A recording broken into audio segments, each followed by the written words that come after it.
ദുഷ്പ്രഭു പുലയാടി മക്കൾ പാർക്കും ഈ പുര കിടുത്തി വീഴട്ടെ. ഈ പുലയാടി മക്കൾ എന്ന് നമ്മൾ ഞാനിപ്പോ വിളിക്കുന്നത് എന്തുകൊണ്ടാണെന്നറിയോ? ഇതിനകത്ത് ഒരാൾ മാത്രമല്ല, ഇതുമായി ബന്ധമുള്ള മുഴുവൻ ആളുകളും ഇതിനകത്ത് പെടുമെന്നുള്ളത് കൊണ്ടാണ്. ദുഷ്പ്രഭു പുലയാടി മക്കൾ പാർക്കും ഈ പുര കിടുത്തി വീഴട്ടെ. ഈ പറയുന്ന സംഭവം പറയുമ്പോ ഇത് ഇവിടെയാണ് നമ്മൾ തിരിച്ചാലോചിക്കുന്നത്. ഇതേ വൈലോപ്പള്ളിയാണ് ഇത്. ചോര തുടിക്കും ചെറുകൈയൂടെ പേറുക വന്നീ പന്തങ്ങൾ, ചോര തുടിക്കും ചെറുകൈയൂടെ പേറുക വന്നീ പന്തങ്ങൾ. ഏത് പന്തമാണ് ഈ പുതിയ തലമുറക്ക് ഈ പറയുന്ന പരമ സാമൂഹ്യ വിരുദ്ധനായിരിക്കുന്ന ഈ മുഖ്യമന്ത്രി പൊതുജനത്തിന് കൈമാറി കൊടുത്തത്? യൂത്തിന് കൈമാറി കൊടുത്തത് എന്താണ്? SFI കൈമാറി കൊടുത്തത് എന്താണ്?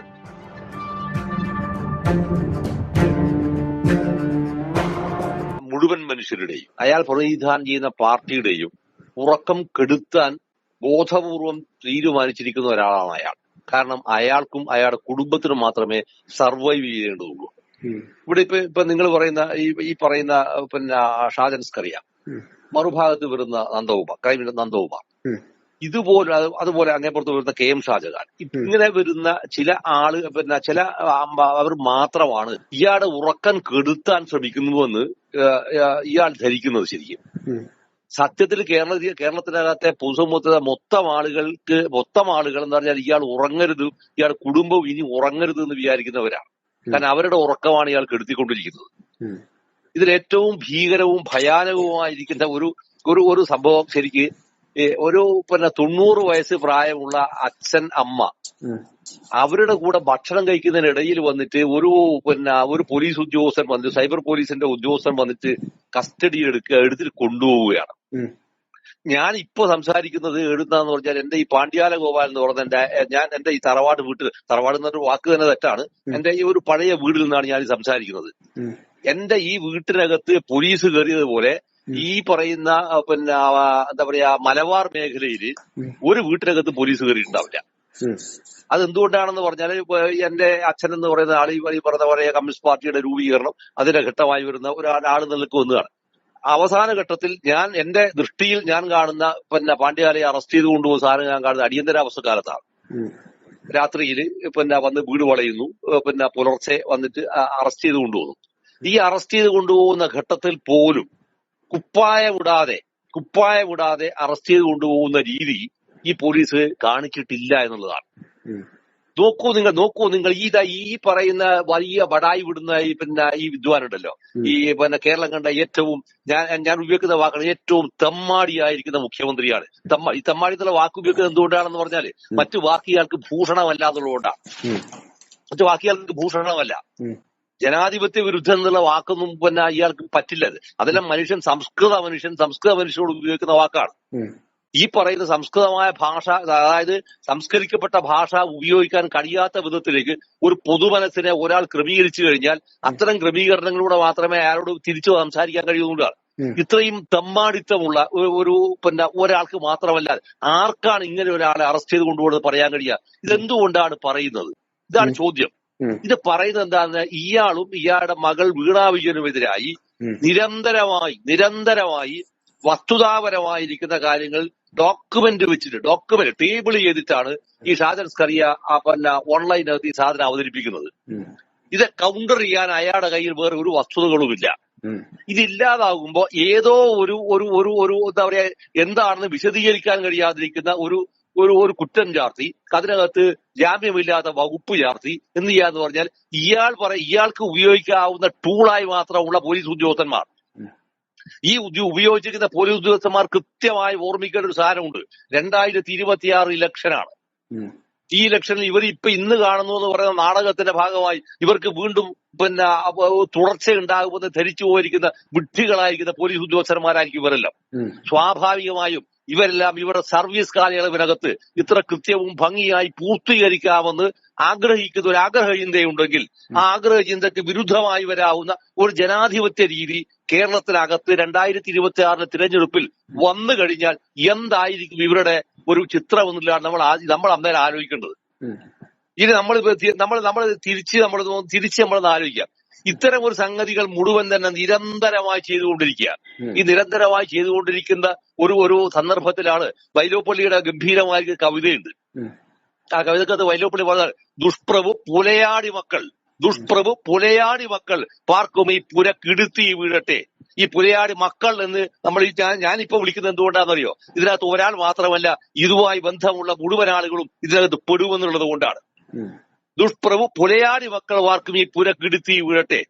ഈ പറയുന്ന സംഭവം പറയുമ്പോ ഇത് ഇവിടെയാണ് നമ്മൾ തിരിച്ചാലോചിക്കുന്നത്. ഇതേ വൈലോപ്പള്ളിയാണ് ഇത് ചോര തുടിക്കും ചെറുകൈയൂടെ പേറുക വന്നീ പന്തങ്ങൾ, ചോര തുടിക്കും ചെറുകൈയൂടെ പേറുക വന്നീ പന്തങ്ങൾ. എടോ, ഏത് പന്തമാണ് ഈ പുതിയ തലമുറക്ക് ഈ പറയുന്ന പരമ സാമൂഹ്യ വിരുദ്ധനായിരിക്കുന്ന ഈ മുഖ്യമന്ത്രി പൊതുജനത്തിന് കൈമാറി കൊടുത്തത്? യൂത്തിന് കൈമാറി കൊടുത്തത് എന്താണ്? SFI കൈമാറി കൊടുത്തത് എന്താണ്? കൈമാറി കൊടുത്തതിന്റെ ചിത്രമാണ് ഈ പോലീസുകാരെ കൊണ്ട് ഒരു ഉറുപ്പൊക്കെ കൊള്ളാത്ത പോലീസ് ഉദ്യോഗസ്ഥൻ നാട്ടുകാരുടെ കാശ് കൊണ്ട് ഇതിനകത്ത് ട്രെയിനിങ് നടത്തി ഉദ്യോഗസ്ഥനായവനായി ഇവനല്ലോ, അല്ലേ? ഈ ഉദ്യോഗസ്ഥനായിരിക്കുന്നവരാണ് എന്ത് ചെയ്തോ? നീതിയുടെ ശബ്ദത്തിന് വേണ്ടി സംസാരിക്കുന്നവരാണ് കണ്ഠം ജരിക്കാൻ, വസ്ത്രം ധരിക്കാൻ പോലും അനുവദിക്കാത്ത രീതിയിൽ ഒരു സംഭവം ചെയ്യുക. എത്ര ക്രൂരവും എത്ര ഹീനവുമാണത്. ഇവനാണ് എന്ത് പറയുന്നറിയോ? ഞാൻ അടിയന്തരാവസ്ഥയിൽ എന്ത് നേരിട്ടോടോ ഇയാൾ? അടിയന്തരാവസ്ഥയിൽ എന്ത് നേരിട്ട് ഇയാൾ? എന്താ ഇയാൾ നേരിട്ടിന്? കാലിന് കൊടുത്ത് കിട്ടിയിരിക്കുന്ന അടിയായിക്ക് വേറെ ഒരു അടി ഇയാൾ കിട്ടിയില്ല. അത് ഞാൻ ഒരു തവണ ഒരു ചാനലിൽ ഞാൻ പറഞ്ഞാണ്. അത് അറസ്റ്റ് ചെയ്യാൻ വന്നിരിക്കുന്ന പോലീസ് ഉദ്യോഗസ്ഥരെ ചവിട്ടിയപ്പോൾ കിട്ടിയിരിക്കുന്ന അടിയാണത്. വേറെ ഒരു അടി ഇയാൾ കിട്ടിയില്ല. ഇയാൾ ശരീരത്തിൽ എവിടെയാണ് പരിക്കുള്ളത്? എവിടെയാണ് ഇയാൾക്ക് പരിക്കുള്ളത്? ആ പരിക്കിന്റെ പേര് പറഞ്ഞിട്ടാണ് ഇയാൾ ജീവിതത്തിൽ ഈ പറയുന്ന ഇപ്പൊ എന്താ ചെയ്തുള്ളത് അറിയില്ല. ഇപ്പോഴും അയാൾ ചെയ്യുന്നുണ്ടാവും. ഈ പറയുന്നതിന്റെ ഭാഗമായാണ് കിറ്റക്സ് ലുങ്കിക്കാരന്റെ അവന്റെ സാബുവിന്റെ ആ വീട്ടിലായിരുന്നു ഇയാൾ ഓരോ തവണയും പോയിട്ട് ചികിത്സ നടത്തിയിരുന്നത്. ഓസിനടിച്ചാണ് അവിടുന്ന്. അവസാനം എന്ത് ചെയ്താൽ ഈ കിറ്റക് സാബുവിന് വേണ്ടിയിട്ട് പാല വെച്ചു കൊടുത്തു. അതിന്റെ ഫലമാണെന്നത് ഈ കിറ്റക് സാബു അവിടുന്ന് അയാൾ നടത്താൻ തീരുമാനിച്ചിരിക്കുന്ന ഒരു വലിയ സംരംഭം തെലുങ്കാനയിലേക്ക് പോയത്. ഇങ്ങനെ ഏത് ഘട്ടത്തിൽ പോലും തനിക്ക് മാത്രം ജീവിക്കാനും തന്റെ കുടുംബത്തിന് മാത്രം ജീവിക്കാനും ഉണ്ടാകുന്ന ഒരവസ്ഥ ക്രിയേറ്റ് ചെയ്യുന്ന ഒരാൾ എങ്ങനെയാണോ ഒരു സംസ്ഥാനത്തിന്റെ ആഭ്യന്തര വകുപ്പ് കൈകാര്യം ചെയ്യുന്നത്? എങ്ങനെയാണ് ആഭ്യന്തര വകുപ്പ് കൈകാര്യം ചെയ്തത്? ഈ ചെയ്യുന്ന സന്ദർഭത്തിലാണ് സത്യത്തിൽ നമ്മളത് ചെയ്യുന്നത്. നമ്മൾ ആലോചിക്കേണ്ടത് ആരെന്നറിയാം? ഈ ഷാജൻസ്കറിയ ചെയ്യുകയും എഴുതുകയും പറയുകയും ചെയ്യുന്നത് എന്താണ്? പൊതുജനങ്ങൾക്ക് ആവശ്യമുള്ള കാര്യമാണ്. ഇപ്പൊ ഞാനൊരു ഉദാഹരണം വേറെ തിരിച്ചു പറയാം. എന്റെ ഈ ഞാനീ പറയുന്ന ഈ ഷാജിയുടെ കൈയുടെ 2 കൈയുടെയും 10 വിരലുകൾ അടിച്ചു പൊട്ടിച്ചു കളിച്ചാണ്. 10 വിരലും അടിച്ചു പൊട്ടിച്ചു കളിച്ചാണ്. ജീവിതത്തിൽ എനിക്ക് ഇപ്പോഴും എന്താ പറഞ്ഞാൽ പേന എടുത്തിട്ട് ഞാൻ വിചാരിക്കുന്ന എനിക്ക് എഴുതാൻ കഴിയില്ല. ഈ 10 വിരൽ അടിച്ചു പൊട്ടിക്കുന്ന സമയത്ത് ഗുണ്ടകൾ അടിച്ചു പൊട്ടിച്ചാണ്. ഗുണ്ടകൾ ഇതുപോലെ ആരും നിലവാരമില്ലാത്ത എന്താ പറയാ, എന്റെ ബായിൽ വേറെ ഭാഷയാ വരിക. ഈറ്റുകൾ ഈ സാധനം ചെയ്ത്, അതായത് നമ്മുടെ ദോശ എടുക്കുന്നവരെ പുറം ഭാഗവും തിരിച്ചും. കണ്ണൂരിന്റെ രാഷ്ട്രീയത്തിൽ ഗുണ്ടായിസം, അക്രമ രാഷ്ട്രീയം, കൊലപാതകം വളർത്തിയതിൽ മുഖ്യ ആള് എന്ന് പറയുന്നത് ഇദ്ദേഹം തന്നെയാണോ? അല്ല, വേറൊരാളില്ല.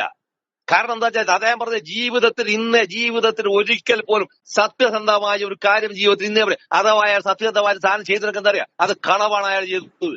സത്യസന്ധമായ ഒരു കാര്യം ചെയ്ത് അത് കളവാണ്. പക്ഷേ ഈ സത്യസന്ധമായ സാധനം കളവിലൂടെ ചെയ്തു കഴിഞ്ഞാൽ അത് പിടിക്കപ്പെടും. ഒരു 25-30 വർഷക്കാലത്തേക്ക് പ്ലാൻ ചെയ്തിട്ടാണ് അയാൾ ഓരോ കാര്യവും അയാൾ ആസൂത്രണം ചെയ്തത്.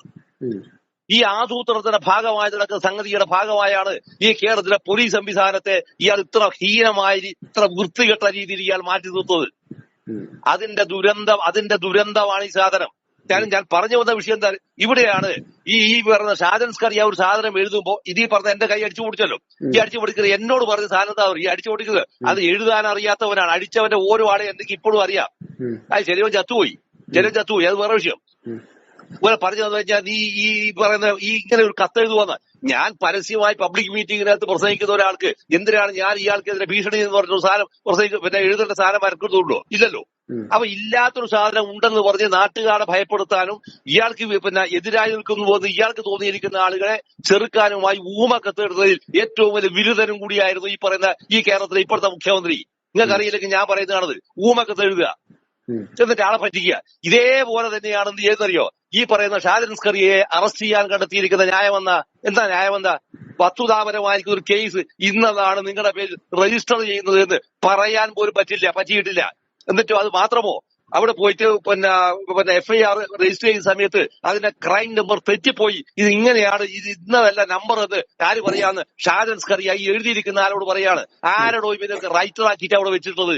ആരാണ് റൈറ്ററാക്കി വെച്ചിട്ടുള്ളത്? അപ്പൊ ഇങ്ങനെ വരുന്ന ഒരു ചിത്രം ഉണ്ടാക്കി തീർത്തിട്ട് നാട് ഭരിക്കുക എന്ന് പറയുന്ന അർത്ഥം എന്താണ്? ഒറ്റ അർത്ഥം മാത്രമേ ഉള്ളൂ. തന്റെ ഒരു ഞാൻ വിചാരിക്കുന്ന രീതിയിലേക്ക് ഒരു സംഭവത്തെ ക്രമീകരിച്ചു കൊണ്ടുപോകുക എന്നത് മാത്രമാണ്.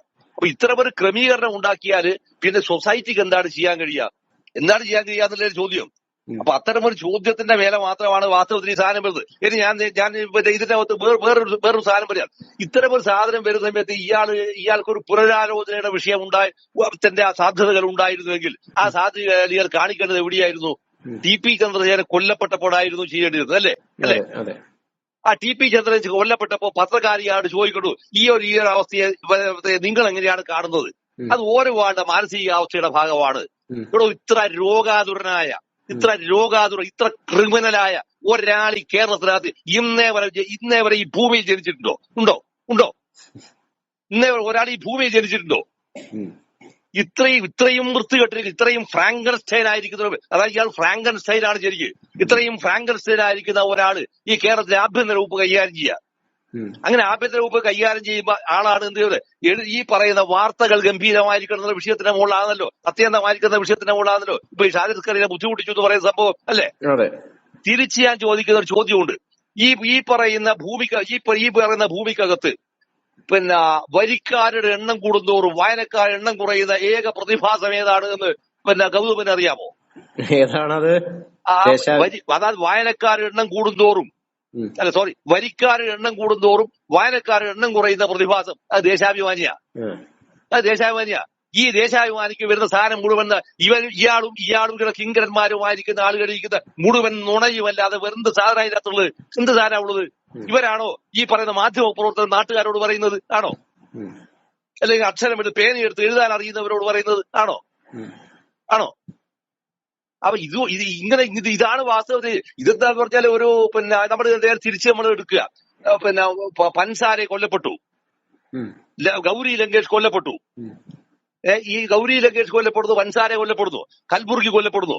ഈ കൊല്ലപ്പെടുന്ന ആവിഷ്കാര സ്വാതന്ത്ര്യത്തിന് കൊണ്ട് ബടായി വിട്ടിരിക്കുന്ന വാചകമാണ് ചെയ്യിക്കുന്ന ഈ യൂസേഴ്സിന്റെ എത്ര സ്റ്റേറ്റ്മെന്റ് ഉണ്ടാവും? ദേശാഭിമാനിക്കകത്ത് നീർന്നു കിടക്കുന്നുണ്ടാവും, ഇപ്പോഴും ഉണ്ടാവില്ലേ? ഇത് എന്തേ ഈ ഷാജിദ് സ്കറിക്ക് ബാധകമല്ലേ? ആവിഷ്കാര സ്വാതന്ത്ര്യം എന്ന് പറഞ്ഞത് എന്താണ്? തന്റെ അടുക്കളയിൽ പറയേണ്ട സാധനമാണോ? ആണോ? അക്ഷരം എന്ന് പറയുന്നത് നമ്മുടെ ദേശാഭിമാനി ബാലസംഘത്തിന്റെ ആളായിട്ട് വന്നതാണ് ഞാൻ. കമ്മ്യൂണിസ്റ്റ് പ്രത്യയശാസ്ത്രം വിശ്വസിച്ച് രാഷ്ട്രീയ പ്രവർത്തനം നടത്തിയ ഒരാൾ എങ്ങനെ ഇങ്ങനെ വഴിതെറ്റിപ്പോയി?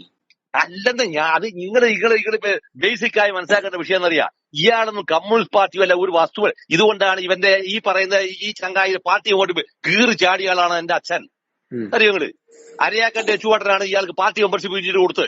അരയാക്കന്റെ അതും വ്യാജമായി കൊടുത്ത പാർട്ടി മെമ്പർഷിപ്പാണ്. വെറുതെ അല്ലാതെ ഞാൻ വെറുതെ പറയുന്നതല്ലത്. നിങ്ങൾ ആരോടും ചോദിക്കോ? അരയാക്കന്റെ ചുവടാണ് പാർട്ടി അലോപാലം പാർട്ടി മെമ്പർഷിപ്പ് ഇവന്റെ പാർട്ടി മെമ്പർഷിപ്പ് കീറി ചാടിയതാണ്. അച്ഛൻ കീറി ചാടിയതാണ്. എന്റെ അച്ഛൻ കീറി ചാടിയതാണ്. പിന്നെ എന്റെ അച്ഛൻ തന്നെയാണ് എന്റെ അച്ഛനാ. പിണറായി യോഗ്യനല്ല എന്ന് അദ്ദേഹം മനസ്സിലാക്കി. പിണറായി യോഗ്യനല്ല എന്ന് പറഞ്ഞ് പാർട്ടിയുടെ മെമ്പർഷിപ്പ് ഇവന്റെ പാർട്ടി മെമ്പർഷിപ്പ് ഇവർ പിണറായി പാർട്ടി മെമ്പർഷിപ്പ് ഉണ്ടോ നിങ്ങൾ ചോദിച്ചു നോക്കിയാട്ടെ. ആരോടും ചോദിച്ചോ? നിങ്ങൾ ഷാജി പറയുന്നതല്ലോ. നിങ്ങൾ ആരോടും ചോദിച്ചോ ഇവർ പാർട്ടി മെമ്പർഷിപ്പ് പിണറായിലുണ്ടോ? ഈ അരയാക്കന്റെ ചുവട്ടനാണ് ഇയാൾക്ക് പാർട്ടി മെമ്പർഷിപ്പ് കൊടുത്തത്. അതും എങ്ങനെയാ? ബ്രണ്ണൻ കോളേജിനകത്ത് പാർട്ടിയുടെ ഫ്രാക്ഷൻ പ്രവർത്തിക്കുന്നുണ്ട് എന്ന് പറഞ്ഞിട്ടുള്ള ഒരു ശരിയല്ലാത്ത സാധനം. കളവ് ഞാൻ പറയില്ല, ശരിയല്ലാത്തൊരു സാധനം. അത് അയാളോട് പോയിട്ട് അദ്ദേഹത്തോട് പോയി പിന്നെ അരയാക്കന്റെ ചുറ്റുപാട്ടനോട് പോയി പറഞ്ഞതിന്റെ പേര് അരയാക്കന്റെ ചുറ്റുപാട്ടൻ പറയും എന്നാ ശരി അതിനകത്ത് റെഡിയാക്കി തരാന്ന് പറയും. അപ്പൊ അന്ന് ഈ പറയുന്ന നിലവാരമുള്ള ആളുകൾ തമ്മിൽ ഉണ്ടായിരിക്കുന്ന ഒരു വ്യക്തിബന്ധങ്ങൾ ഉണ്ടാവും. പാർട്ടിയുടെ അപ്പുറത്തും ഇപ്പുറത്തുള്ള ആൾക്കാരായാൽ പോലും അങ്ങനെയാണ് എന്ന് പറഞ്ഞാൽ പണ്ടിയാലെ ഞാനതങ്ങനെ അങ്ങനെ ചെയ്തിട്ട് പറഞ്ഞു. പിന്നെ ഒന്നും വിട്ട് അത് വിട്ടേച്ചു. അങ്ങനെ ഈ പിണറായിലുള്ള വടക്കുംപാട് കാളിയിൽ നടന്നിരിക്കുന്ന താലൂക്ക് സമ്മേളനത്തിൽ വെച്ചാണ് ഇയാൾക്ക് പാർട്ടി മെമ്പർഷിപ്പ് പുനഃസ്ഥാപിച്ചു കിട്ടുന്നത്. ഇതല്ലേ ചരിത്ര വസ്തു? ഇതല്ലേ ഈ പറയുന്ന അന്ന് കീറിച്ചാടിയിരിക്കുന്ന പാർട്ടി മെമ്പർഷിപ്പിന്റെ കൂടെ പിന്നെ അതേ പാണ്ഡ്യാലഗോപാൽ തന്നെയാണ് ഏതോ ഒരു ഗതികെട്ട കാലത്ത് എന്ത് ചെയ്തെന്ന് പറഞ്ഞാൽ ഈ ചങ്ങായിന്റെ ഈ കേരളത്തിൽ ഈ കൂത്തുറപ്പെന്ന് ഇയാൾ MLA ആക്കുന്നത്. അല്ലെങ്കിൽ ഇയാളല്ല എന്റെ അച്ഛനാ വാഴയുടെ മത്സരിക്കേണ്ടത്. അത് AKG ഈ വീട്ടിൽ വന്ന് ആവശ്യപ്പെട്ടതാണ്. അന്ന് പാണ്ഡ്യാലയാണ് പറഞ്ഞത് പിന്നെ ഇയാളാവട്ടെ എന്ന് പറഞ്ഞു, ഈ വിജയനെ ആക്കുമെന്ന് പറഞ്ഞത്. അപ്പൊ ഞാൻ പറയുന്നത് അതല്ലേ പറഞ്ഞത്. ഈ അധികാരം എന്ന് പറയുന്ന സംഭവം ഒരാൾക്ക് നൽകിക്കഴിഞ്ഞാൽ പോലും അല്ലെങ്കിൽ ഒരാൾക്ക് അത് കിട്ടിക്കഴിഞ്ഞാൽ പോലും അത് എത്ര ഗുണപരമായി ഉപയോഗിക്കണമെന്നും പ്രയോഗിക്കണമെന്നതിന്റെ സ്ഥാനത്ത് അയാൾ എത്തിയത് എവിടെയാണെന്ന് പറഞ്ഞാൽ അത് എത്ര പ്രതിരോധകരമായി തനിക്ക് മാത്രമായി മാറ്റണമെന്നുള്ളതാണ്. അതിന്റെ ഭാഗവും കൂടിയാണ് ഈ പറയുന്ന എല്ലാ അട്രോസിറ്റീസും പിന്നീട് വരുന്നത്. ഹിറ്റ്ലറിന്റെ അതേ മനോഭാവമാണ് ഇദ്ദേഹത്തിനും. ഏറ്റവും അതായത് പറഞ്ഞ ഫ്രാങ്കൻസ്റ്റൈൻ, അതിനേക്കാൾ അപ്പുറത്ത് വരുന്ന ഇയാളെ വിളിക്കാൻ വേറൊന്നുമില്ല. കേരള ഫ്രാങ്കൻസ്റ്റൈൻ എന്ന് വിളിക്കണം ഇയാളെ. ഈ കേരള ഫ്രാങ്കൻസ്റ്റൈൻ ആയിരിക്കുന്ന ആളാണ് എന്ത് ചെയ്യുന്നത്? നാട്ടിൽ ജനാധിപത്യത്തെ കുറിച്ച് സംസാരിക്കുന്നത്. ഏത് ജനാധിപത്യത്തെ കുറിച്ചാണ് സംസാരിക്കുന്നത്? എന്ത് ജനാധിപത്യത്തെ കുറിച്ചാണ് സംസാരിക്കുന്നത്? അപ്പൊ ഈ ഒരു ചിത്രത്തിനകത്ത് നിന്നുകൊണ്ട് വേണം നമ്മൾ ഈ പറയുന്ന ഈ ഷാജൻ സ്കറിയയുടെ ഈ വിഷയത്തെ നമ്മൾ ശരിക്കും വിലയിരുത്തേണ്ടത്. അവിടെ യഥാർത്ഥത്തിൽ സംഗതി എന്താണെന്ന് പറഞ്ഞാല് അയാൾ തീരുമാനിക്കുന്ന ഒരു അവസ്ഥയും അതിന് ചുറ്റിപ്പറ്റി നിൽക്കുന്ന കുറെ പാർശ്വവർത്തികളായിരിക്കുന്ന ഒരു നട്ടൽ എന്ന് പറയുന്ന സാധനം ഇല്ലാത്ത മനുഷ്യന്മാരാണ് അവരെല്ലാം. നട്ടലില്ല, അതുകൊണ്ട് തന്നെ അവർക്ക് ഐഡന്റിറ്റിയുമില്ല. ഇവരെല്ലാം വിളിക്കേണ്ടത് എന്ന് പറഞ്ഞാൽ വാസ്തവത്തിന് മറ്റു വേറെ മലയാള ഭാഷയിലാണ് ഈ പറയുന്ന ഇവന്റെ ശില്പന്തികളെ മുഴുവൻ വിളിക്കേണ്ടത്. അത് വിളിക്കുന്നത് നമ്മൾ ഈ ഒരു ചാനലിൽ പറയുന്നത് ശരി, ഒരു എന്താ പറയാ, ഇതിനകത്ത് പറയുന്നത് ശരിയല്ല എന്നുള്ളതാണ് ആ വാക്യ പ്രയോഗിക്കാത്തത്. അല്ലാതെ എന്ത് ക്വാളിറ്റിയാണ് വാസ്തവത്തിൽ ഇയാൾക്കല്ല പൂസബോധത്തോട് ഇയാൾക്ക് സംസാരിക്കാനുള്ളത്? എന്താ സംസാരിക്കാനുള്ളത്? ഈ പറയുന്ന അതായത് ഷാജൻ സ്കറിയ എന്ന് പറയുന്ന ആള് ആ വാർത്ത പറയുന്ന സമയത്ത് അത് മുഴുവൻ തന്നെ എന്താ പൊതുസമൂഹത്തിലെ ഏറ്റവും ഇന്നവിറ്റബിൾ ആയിരിക്കുന്ന സംഭവങ്ങളെ, ഏറ്റവും അനിവാര്യമായ സംഭവങ്ങളെ, അഥവാ മറ്റ് പരമ്പരാഗത ചാനലുകളോ മുഖ്യധാരാ മാധ്യമങ്ങളോ മുഖ്യധാരാ പത്രങ്ങളോ പോലും പുറത്തുവിടാൻ ഭയപ്പെടുകയോ അല്ലെങ്കിൽ അവർക്ക് ഇഷ്ടമല്ലാതിരിക്കുകയോ ചെയ്യുന്ന വാർത്തകൾ, ആ അപ്രിയങ്ങളായിരിക്കുന്ന വാർത്തകളാണ് മുഴുവൻ തന്നെ ഇവർ പുറത്തുവിട്ടിരുന്നത്. അതുകൊണ്ടാണ് അതിന് ഏറ്റവും വലിയ വ്യൂവേഴ്സ് ഉണ്ടായിത്തീരുന്നത്. ഇപ്പൊ ക്രൈം നന്ദകുമാർ ചെയ്യുന്ന സംഭവം ഇത് തന്നെയാണ്. ഇങ്ങനെ അതുപോലെ കെ എം ഷാജഹാൻ ഇങ്ങനെ ചെയ്യുന്നവരുടെ ഒരു അവസ്ഥയെ ബഹുമാനിക്കാനെങ്കിലും നിങ്ങളുടെ ഉള്ളു പഠിക്കണ്ടേ? അതിന് പകരം എന്താ വെച്ചാൽ അത്തരത്തിലുണ്ടായിരിക്കുന്ന വിമതാഭിപ്രായങ്ങളെ, ഭിന്നാഭിപ്രായ കുറിപ്പുകളെ, വിയോജിപ്പുകളെ, സത്യസന്ധതകളെ അത് മുഴുവൻ തന്നെ എന്ത് ചെയ്യാതെ ഇല്ലാതാക്കി കളയാം. ഇത് ഇല്ലാതാക്കുക നിങ്ങൾ അന്നേരാണ് നിങ്ങൾ വാസ്തവത്തിൽ സുധാകരേട്ടൻ പറയുന്ന ഒരു കാര്യമുണ്ട്. അതായത് കണ്ണൂരിലെ ഒരു പാർട്ടി, എല്ലാ സ്ഥലത്തും പാർട്ടി ഗ്രാമ, അവിടെ ഒരാൾക്ക് പോലും കയറി ചെല്ലാൻ വേണ്ടി സാധിക്കില്ലായിരുന്നു. അതെ, പാർട്ടിക്ക് എവിടെയാ കയറാൻ പറ്റുക? ഞാനും പറയാം, ഈ പിണറായി എന്ന് പറഞ്ഞ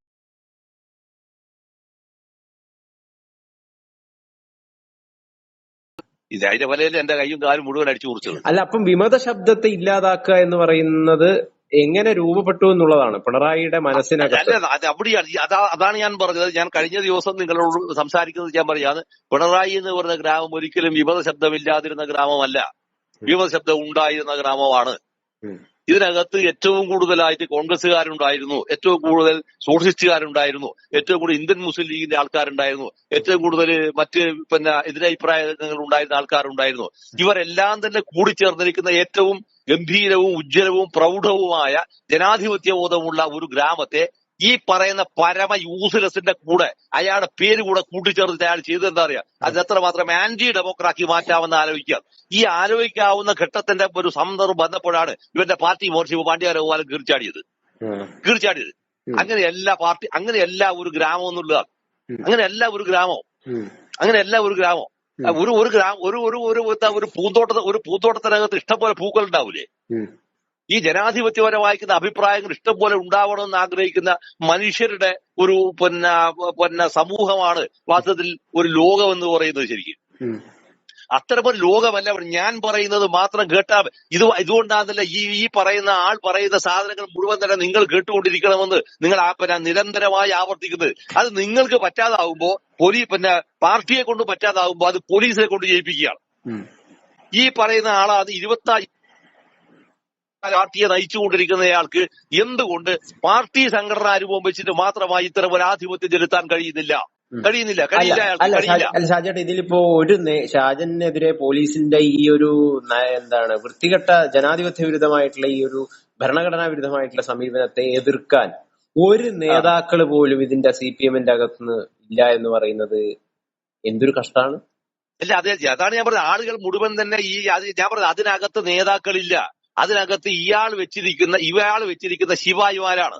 അത് സെൻട്രൽ കമ്മിറ്റി ആവട്ടെ, പൊളിബൂർവ് ആവട്ടെ, സെക്രട്ടേറിയറ്റ് മെമ്പർമാരാവട്ടെ, അതെല്ലാം തന്നെ ഇവന്റെ ശിവായികൾ മാത്രമാണ്. ഇവന്റെ ശിവായികളാണ്. ഈ ശിവായിക്കൊന്നും സ്വന്തം ഐഡന്റിറ്റി ഇല്ല. മിസ്റ്റർ ഗൗതം, ഐഡന്റിറ്റി ഇല്ല. ഒരു ഐഡന്റിറ്റി ഇല്ല ഇവരൊന്നും. ഇവല്ല ആരാണ് വാസ്തവത്തിൽ? എന്ത് ഐഡന്റിറ്റി ഇവർക്കെല്ലാം ഉള്ളത്?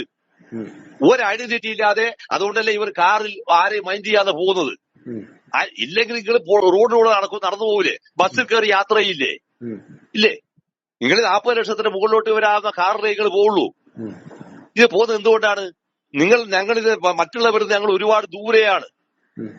ഈ ദൂരെയാണെന്ന് പറയാവുന്ന രാജാവിന്റെ ഭരണമാണ് വാസ്തവത്തിൽ ഇയാൾക്ക് ഇൻസ്റ്റാൾ ചെയ്തത്. മറ്റതെന്തായിരുന്നു അറിയോ? മറ്റത് ജനത്തിന്റെ കൂടെ വിയർപ്പനുഭവിച്ച്, കീറിയ ഷർട്ട് ഇട്ടിട്ട്, കട്ടൻ ചായ കുടിച്ചിട്ട്, കടം പറഞ്ഞിട്ട്, പ്രതിസന്ധിയിൽപ്പെട്ടിട്ട്, പിന്നെ വീട്ടിൽ കൃത്യമായി ഭക്ഷണം വാങ്ങിച്ചു കൊടുക്കാൻ പൈസ ഇല്ലാതിരുന്നിട്ട് ജീവിച്ചും വളർന്നും ഉണ്ടാക്കിയിരിക്കുന്ന പാർട്ടിയാ. അല്ലാതെ ഇവരെ പോലത്തെ ഇതൊന്നും ഇല്ലാത്തടത്ത് മറ്റ് ഈ സർവ്വതും ഉണ്ടാക്കിയിരിക്കുന്ന ശതകോടീശ്വരനായി വളർന്നതിന്റെ ചരിത്രമല്ല കമ്മ്യൂണിസ്റ്റ് പാർട്ടിയുടേത്. അല്ല. അവിടെയാണ് വാസരഥി ചെയ്തത്. സത്യം പറയുന്നവരെ ഭയക്കുന്ന അവിടെയാണത്. സത്യം പറയുന്നവരെ ഭയക്കുകയാണ് അവിടെ. ഈ ഭയത്തിന്റെ ഭാഗമായി വരാവുന്ന ഭീരുത്വമാണ് ഏതോ ഒരു നിയാസ് എന്ന് പറയുന്ന ഒരു പോലീസ് ഉദ്യോഗസ്ഥരെ കൊണ്ടാണ് ഇവിടെ പറയുന്ന ഷാജൻ സ്കറിയെ അറസ്റ്റ് ചെയ്യിപ്പിക്കാൻ ശ്രമിച്ചത്. അതിപ്പോ എന്തായി തീർന്നു? കോടതിയിലെത്തിയപ്പോ നിഷ്കരണം എടുത്ത് ചാടിയില്ലേ? നമ്മൾ തിരിച്ചാല് ഈ പറയുന്ന അറസ്റ്റ് ചെയ്യാൻ താല്പര്യം കാണിക്കുന്ന പോലീസ് ഉദ്യോഗസ്ഥർ ഇവന്റെ മകളെ അറസ്റ്റ് ചെയ്യാൻ എന്താ താല്പര്യം കാണിക്കാത്തത്? ഇയാളെ അറസ്റ്റ് ചെയ്യാൻ താല്പര്യം കാണിക്കാത്തത്? എന്താ കാണിക്കാത്തത്? എവിടെയുണ്ട് ഈ ദർവേഷ് സാഹിബ് എന്ന് പറയുന്ന IG? എവിടെയുണ്ട് ഈ മനോജ് എബ്രഹാം? എവിടെയുണ്ട് ഇവരല്ലോ? ഇവർക്കൊന്നും ആർക്കും അറിയാത്തതുകൊണ്ടാണോ? എവിടെയുണ്ട് ഈ MR അജിത്കുമാർ? എവിടെയുണ്ട്? ഇവരെല്ലാം തന്നെ എന്താന്ന് പറഞ്ഞാൽ ഇയാളുടെ പിന്നെ എന്താ പറയാ, ഇവയാൾ പറയുന്നതിനനുസരിച്ച് പ്രവർത്തിക്കുന്നവർ മാത്രം. ഇവർ നീതി നിർവഹണത്തിന്റെ ഭാഗമേ അല്ല എന്ന വിമർശം ആരുടെ ഭാഗത്തും ഉണ്ടായാലും ആ പറയുന്നത് ശരിയാണെന്ന് വാദിക്കുന്ന ഒരാളാണ് ഞാൻ. ശരി. ഓക്കെ, വളരെ നന്ദി ഷാജേട്ടാ.